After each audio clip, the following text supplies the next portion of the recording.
Hi guys, it's just Lara here again, making another YouTube video for y'all. Decided that it's about time to make video number 2. Okay, so this is a second edition for my sleeve ride.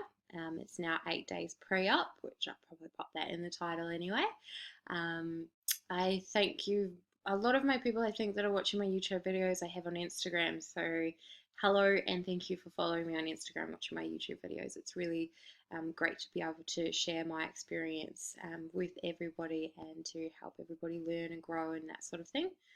I guess a couple of things that I wanted to talk about today are things that I've been accumulating over the past couple of weeks since I did my first video. I haven't had anything really majorly interesting to report on since then.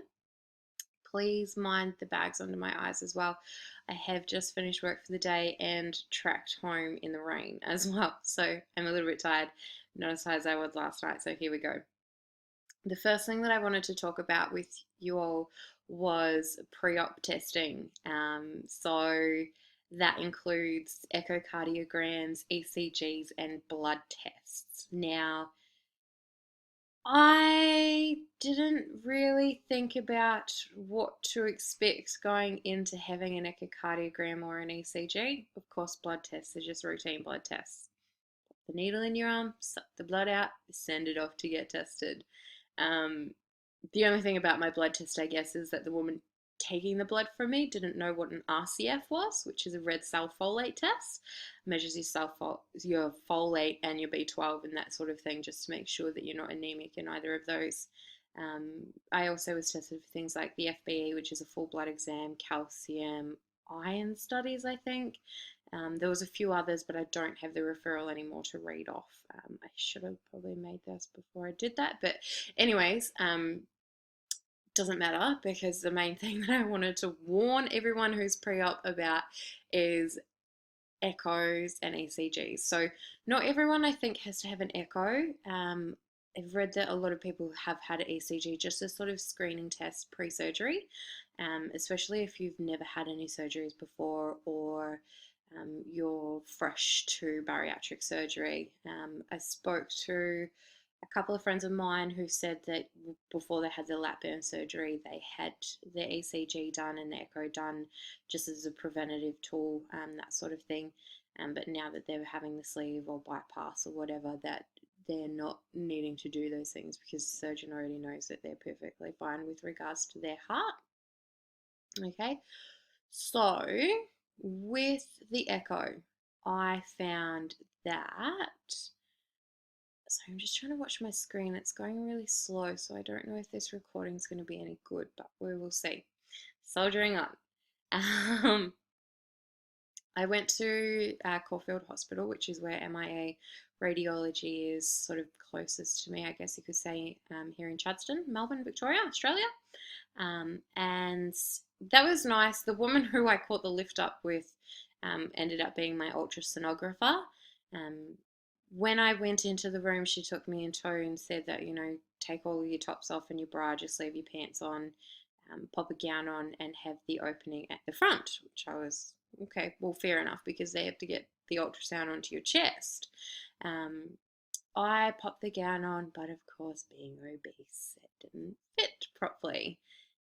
I tried tying it up, to which she said to me with a little bit of a giggle, "Don't tie it up, love. Like, I need to get in there." I was like, okay, get in there were her words. Um, so I was like, I was a little bit worried about that. Um, and then so I sort of walked out and I'm holding it sort of clutched here. And she's like, "Oh no, you're going to have to take that off because when you lay down, that's going to pull and I'm not going to be able to get in under your left breast." Under my left breast. Say what? Yep, that's how I heard it. That's what she said. So she told me to take the gown off completely. I had to take it off completely. She said that she would drape it over me. So what happened was I had to lay on my left side, with the ultrasound machine was here, and She draped it across my right arm and hip. This was still out for her to see, which is fine, but she's a professional, she's a healthcare professional, she needs to do her job. I understand that. I guess I'm a little bit shocked at myself because I hadn't thought about it somewhat going into it. I just thought, oh yeah, I'm having an echo, big deal. Um, being an ex healthcare professional myself, you would think that I would know, remember, or not be so surprised. I didn't give it a grain of thought. So don't be surprised when you go in to have an echocardiogram, if you go in to have an echocardiogram, if you have to lay there with the top half of your body stuck naked. I did thoroughly enjoy the actual echo part of it though, because I got to see my heart pumping on the ultrasound screen and hear my heartbeat, which was really cool. And I guess I could compare it to, well, some people might be able to compare it to pregnant expectant mothers viewing the sorry, someone's banging on the wall in the apartment next door. It's really annoying. Um, yeah, pregnant expectant mothers viewing the ultrasound of their baby for the first time, and seeing them wave and move and their heartbeats and that sort of thing. So watching my heart pump was really cool for me because I'm really into all of that and find it really exciting, being able to actually see all the chambers of my heart, and when she put the color through it, watching the color get pumped down and down, and yeah, that was quite exciting, and hearing my heartbeat as well. Sorry, that's just my boss stuck this sticker on my hand today at work tonight. I think she was bored. Pug off. I don't know what that's about, but I think she had a whole heap of them. Yeah, sorry, digressing. Yeah, so that was cool. Um, when I went to have, that was last Thursday, when I went to have my blood test done on Saturday, that's when she did my ECG as well. The room was freezing cold, and again, I had to lay there on my back with my chest bared to the world. Not bared to the world, but bared to this one woman. She didn't really look too happy about having to do it either. Um, so that was exciting. She couldn't get the cords to sit straight. They kept like twisting around, and I think they have to all be straight so that way the machine doesn't give a wrong reading or an error or something like that. So she eventually got it right, and I didn't actually get to see the printout of my ECG, which I would have appreciated. But I guess it should be fine anyway. If it wasn't fine, she might have said something. Actually, she probably wouldn't have said something she didn't know what an RCF was, so likely she wouldn't know how to read an ECG either. I don't really know. I probably shouldn't judge. Yes, don't judge. Anyway, moving on.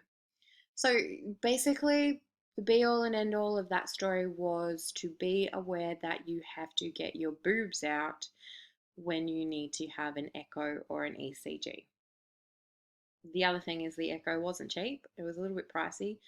You get about $200 back from Medicare. I think I might have been about $150 out of pocket for it. Um, just so you all know. I think different places might charge different amounts. I'm not really sure.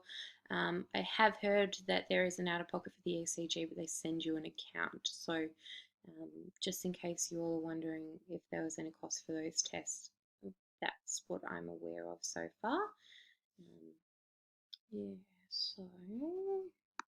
Yeah, so I guess a couple of the other things that I wanted to talk about was firstly OptiFast diet. So I've been on the OptiFast for about 6 weeks now, maybe 7. No, it'll be 7 once I go into surgery. So the first 4 weeks of that, 3 to 4 weeks, I was still having 1 or 2 meals a day, but doing mostly OptiFast shakes or product.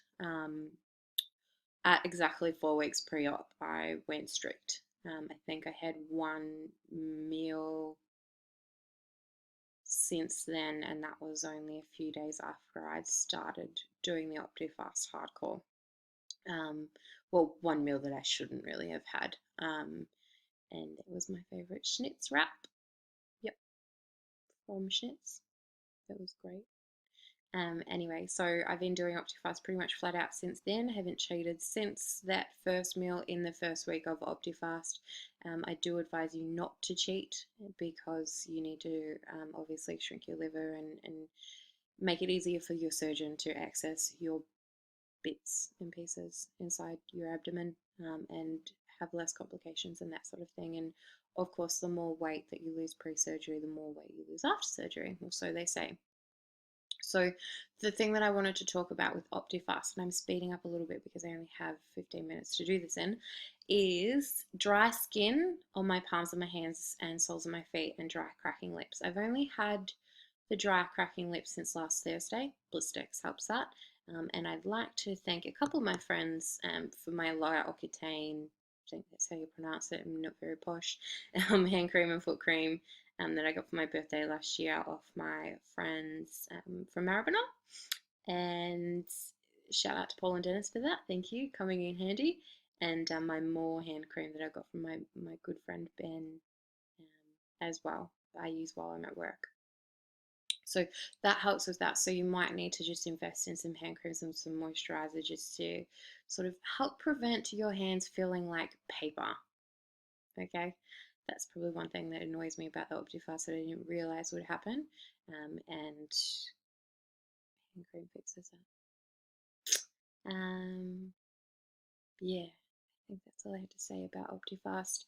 I'm now actually, let's talk about goals. So leading into that, when I started losing weight was January 16, 2015, so about 7 months ago from now, and I weighed 159.9 kilograms, and that's when I did Tony Ferguson for 2 months. Since then, from if we go from 16th of Jan to today's date, this morning, I've officially lost 20.2 kilograms. So that's, I was pretty happy. When I made this video last night, I actually was going to say I want to be 139 by surgery day, and then today I was 139.7. So I was absolutely freaking stoked. So now I just want to try and lose maybe another 2 kilos by op day, which is in 8 days. It's Tuesday, the 21st of July will be my surgery. I want to. I was talking to a good friend of mine yesterday about the goals that I have for post-op. My birthday is coming up in October, and I thought about it on my drive home uh, from the country because I live in Melbourne. Um, and I think I would like to lose 20 kilos by my birthday. If I can lose 20 kilos in 6 or 7 months without the sleeve, surely I can lose it in 3 months with the sleeve.